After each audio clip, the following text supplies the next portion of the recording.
Hi, this is Dr. McClellan. So, we've been talking about, the framers, the roots of the revolution and the framers and the Constitution.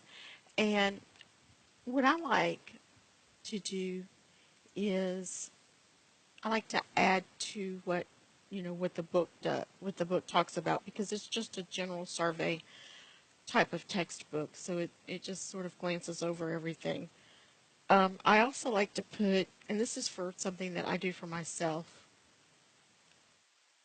what I like to put things in a timeline in order. So I made this document and I'm going to go over it with you because these are some things you need to realize. And then some of this information, no, not exact dates, possibly, you know, yeah, you may need to talk about. So for example, um, you need to know, that after the French and Indian War, that Parliament began taxing the colonies to pay for defense, but you don't need to know that it was in 1763. So, not specific dates, but what was happening and what effect did it have. So, in the timeline of the Framers split from England, it starts in 1763. It's the end of the French and Indian War, and this is when Britain, because you have to remember, we're British at that time, and the British were fighting with the French over Canada. That's why it's the French. And it wasn't the French and Indian War as in the French fighting the Indians. It was the British fighting the French, and then both sides had Indian allies. So after that war is over with, Britain starts to directly tax the colonies. And the reason it's directly taxing the colonies is because Britain amassed a huge amount of debt with the French and Indian War. Because then, just like now, countries borrowed money from other countries. And because it was, some parliamentarian representatives, their ideology was, well, look, this was to benefit the colonies, so the colonies should have to pay for it. Now, the colonists were saying, well, wait a second. Yeah, we did get some benefit from this, but Britain got benefit from it, not just the colonies. Everybody in Britain, our British subjects, um, got some sort of, you know, benefit from this. So it should be paid for by everybody. And that's when you get the no taxation without representation slogan and idea. And then colonial resistance starts to become organized. So in the Townshend Acts and the Boston Massacre, Britain said, all right, watch me. And they started to have import taxes, otherwise called tariffs, on the United States. So the British Parliament put troops in Boston. And that is basically the first time that it's not the first time there are troops in the colonies. It's the first time there are troops in the colonies to protect British interest from colonials, from the colonies. And then in 1770, I'll say that again, the British soldiers killed 5 colonists, which began definitely started fueling anti-British propaganda. And then in 1773, this was 3 years later, 3 years after the Townshend Acts and the Boston Massacre, the colonists dumped British tea in the Boston harbor to protest the Tea Act. And the Tea Act was a bigger tax on tea because that's what everybody drank back then. Hardly anybody drank coffee back then. Or what some men would drink coffee, but women hardly ever drink coffee, and some men would only drink coffee in the morning. So it was not as widespread as it is now. There was no Starbucks in colonial America. It wouldn't have made any money. And Britain views this as rebellion. Now, interesting side note about rebellious colonies, Britain's rebellious colonies. When you look at other countries, you know what? I'm going to look that up. What countries did England colonize? I knew I'd looked that up before. So if you go to Wikipedia, we get, okay, I just want a list.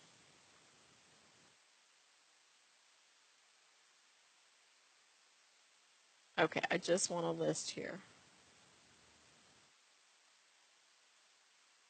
There we go. Nope, that's now.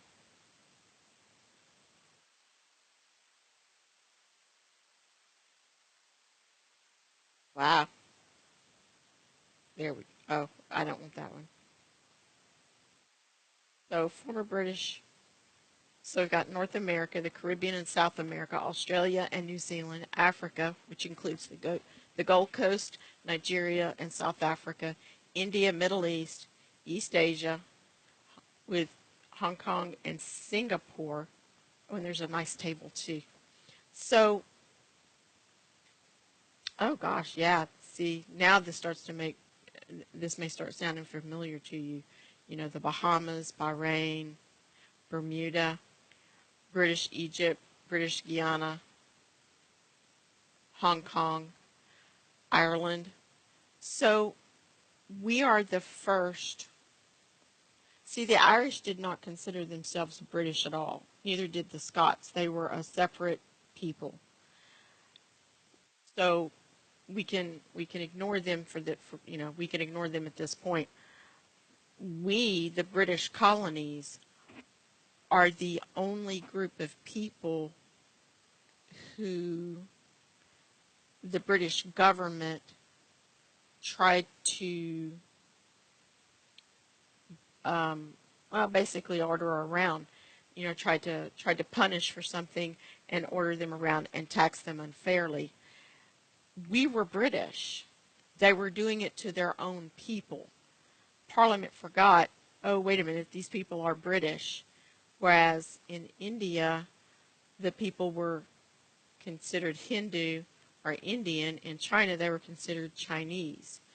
And, that's one of the reasons it didn't work out well for Britain, is because we felt that we were British subjects and we had rights, the same rights as a British subject living in Britain. So after the Boston Tea Party, where the colonists dressed up as Native Americans, which everybody knew they weren't Native Americans, and dumps all the cases of tea into the harbor. The very next year, in 1774, Parliament decides to make an example of Massachusetts because Boston's in Massachusetts. And these are called the Coercive or Intolerable Acts. And what they did is they brought ships in and they closed Boston Harbor, so there was no going in and out unless the British Navy said so. And then also it limited Massachusetts self-government. So if you were in the part of the British government of Massachusetts, let's see, some people were arrested, some people uh, were forced to stay in their homes, house arrest, and then some people were actually put in prison or jail. So the colonists responded by convening the First Continental Congress. And then the very next year, and you see how this is getting faster and faster. This was a break of 3 years. This was the next year, the next year, the next year, and then we get 76 to 81. That's 5 years. And, so you start getting breaks in time. So the reason that the British troops, they didn't necessarily attack Lexington and Concord, that's one of the two places, the two closest places that in Massachusetts that there were weapons caches, colonial weapons caches, ammunition, guns, that sort of thing. And the British troops tried to take those to keep them from being used against them. Well, the colonists were protecting those caches, and the fighting breaks out, and that marks the beginning of the armed conflict. And the reason this marks the beginning of the armed conflict and not, I'll get to it in a minute, and not the Boston Massacre is because both were British troops versus British colonies, but this was probably more of an accident. Someone got over enthusiastic or afraid and shot somebody, and then there was a lot of shooting. This one is considered the beginning of the fighting because this is when the colonists made a definite stand against something that the British government was doing, a physical stand. And then you see the next year in 1776, we get the formal break from England, no more conciliatory tone. Just, hey, we don't want to be a part of Britain anymore. We're not English, we're not British. And you get the Declaration of Independence, which asserts natural rights of man, a government by consent, and the right to overthrow tyranny. And then there is a space here because there was physical fighting. There was people shooting at each other, basically. And then in 1781, we get the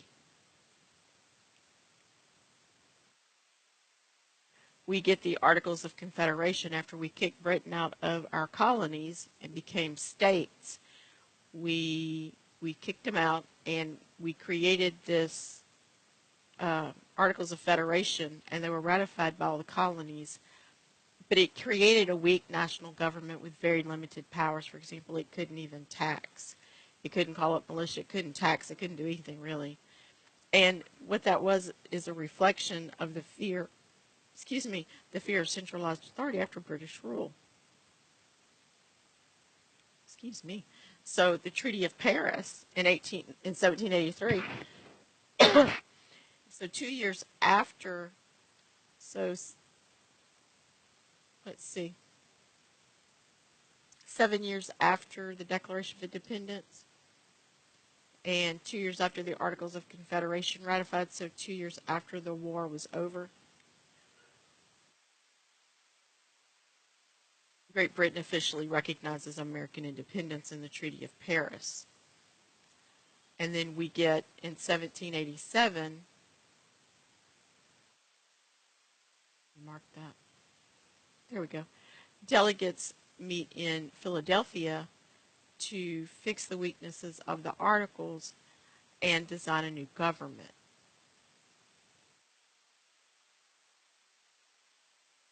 And then in 1789, see how long this is? This is like 8 years. This is a long time from the beginning to the end. 1765 to 1789.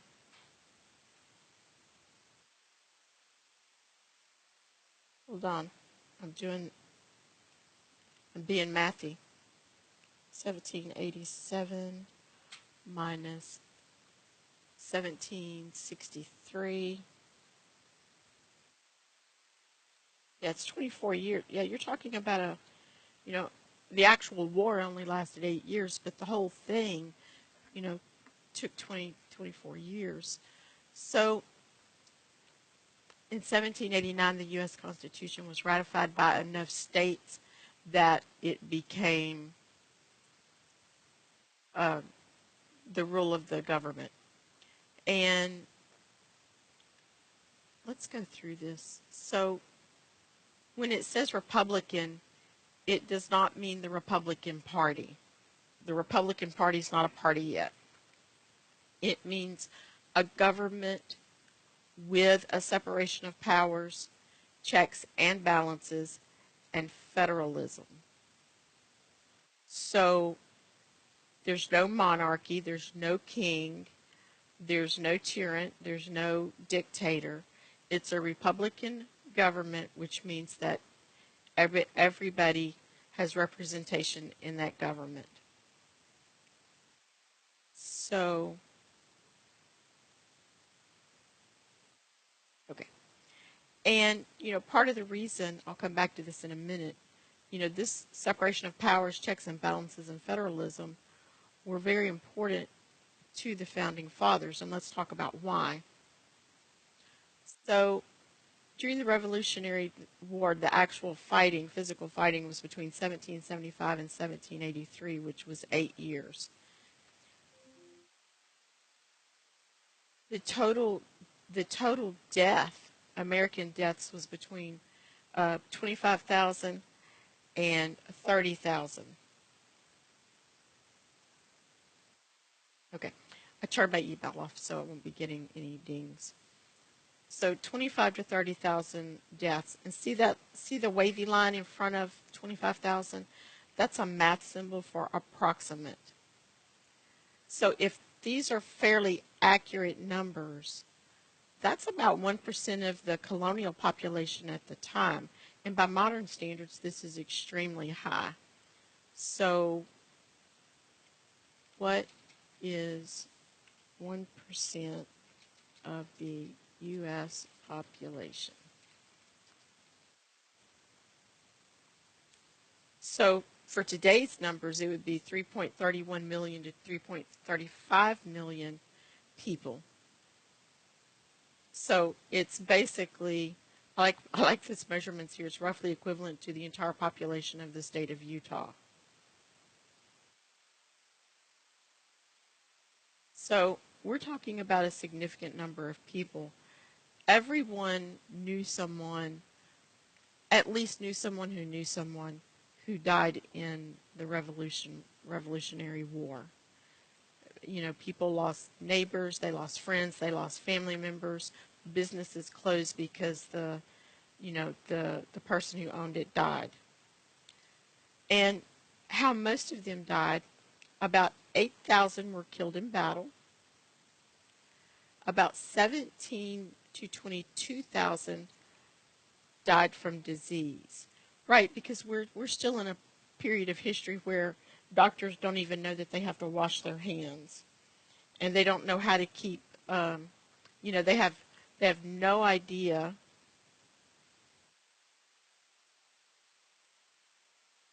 Hold on, catch it up. They have, doctors have no idea to keep wounds from becoming septic, from becoming infected.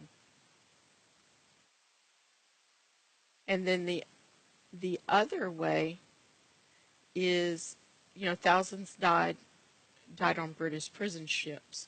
Because when you get a bunch of people together, sorry y'all, but when you get a bunch of people together, you start getting a spread of disease. And they didn't have vaccinations back then. And so even the flu could kill a person. Because we're talking about, there was no Geneva Convention at this point.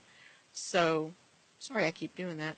So these prisoners were not treated with any niceties.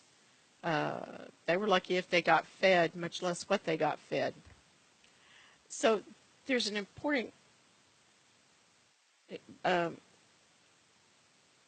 clarification for this is these numbers include soldiers, and there are some civilians in the numbers, but they're much harder to measure, and they're often counted, so there could have been even more people killed, just civilians, collateral damage type thing.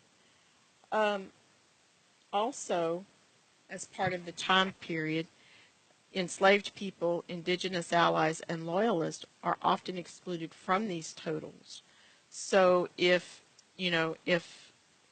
slaves were killed in a bombing or a shooting, or cannon fire, then they weren't counted. They weren't counted as someone who was killed at that point. So all of this is important. So we have all of this timeline, and then this is what happened. This is the effect of what happened. And this is another effect of what happened. And this is a long-term effect. So this was a short-term effect. This was a long-term effect. So this matters for us to understand why the framers did the things that they did. Because they lived through mass death. They saw military occupation of their homes, their cities, their towns. They witnessed an unchecked executive power. They had no self-autonomy. They had no way to govern themselves. And they experienced collapse under a weak government, their own weak government. And so that's why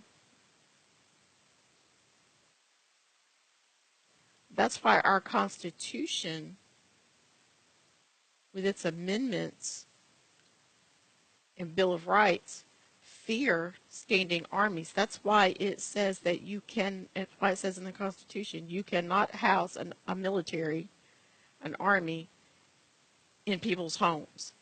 Because they lived through that. And this wasn't, some polite guys coming in saying, hey, we need your extra bedroom. This was groups of soldiers going into people's houses, eating their food, using their animals, killing their animals,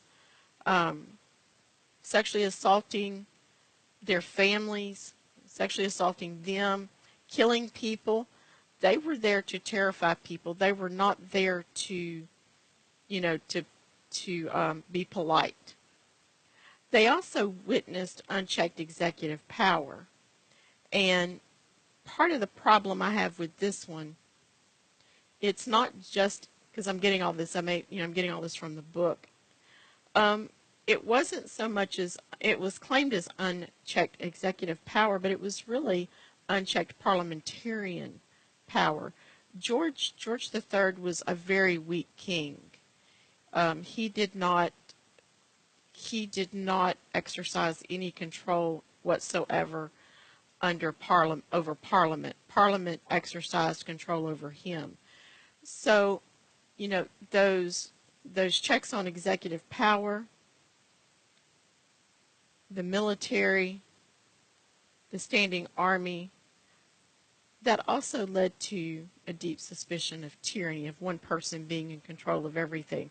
And this is why the Constitution says what it says. And I suspect when we get to the end of this timeline, I suspect when we get to the end of this timeline that there will be quite a few more laws and possibly amendments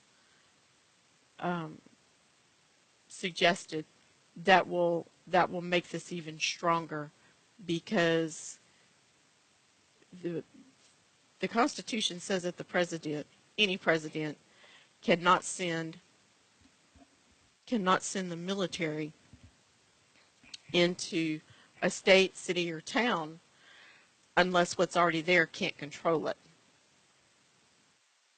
So, through precedent,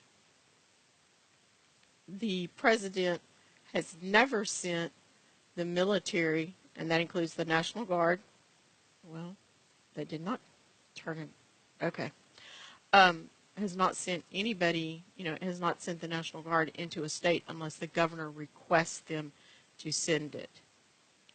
And then I also suspect that after this timeline is over, that there will be quite a few laws and amendments that will be suggested and possibly passed on not just executive power, but also on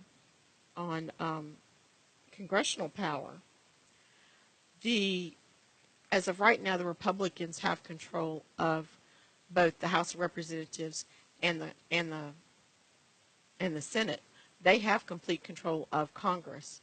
They have a Republican president, a Republican legislature, and a Republican Supreme Court. and they have given up their power, their control and their power to the current president. And he's basically just doing whatever he wants because the president cannot, I mean, just for one example to make this real, I'm going to use an actual example. The president needs congressional permission to to implement tariffs. They just don't get to stick tariffs on anything. That has to go through congressional approval. And as of right now, the Republicans who are in control of the Congress are not requiring the president to get that approval. They're just letting it happen. And as we're all aware, or hopefully we're all aware, the Supreme Court ruled last year that, or 24, that the president can do whatever he wants as long as it is executive. As long as it is part of his job. I'm trying to put it in simple words. As long as it is part of his job. And, you know, the lawyer who argued that in front of the Supreme Court, Sotomayor, asked him, does that mean if the president kills a political rival, say sends in SEAL Team 6 to kill a political rival, that is part of his presidential duties? And the lawyer said, we could see where that could happen. So basically, as long as he says it's part of his presidential duties, the president can do whatever he wants. And that's any president. And you have to look ahead for things like this, these kinds of decisions. At some point, there will be a non-Republican president. And at some point, there's going to be a president who wants to do worse things than is happening right now. And it's going to be things nobody wants.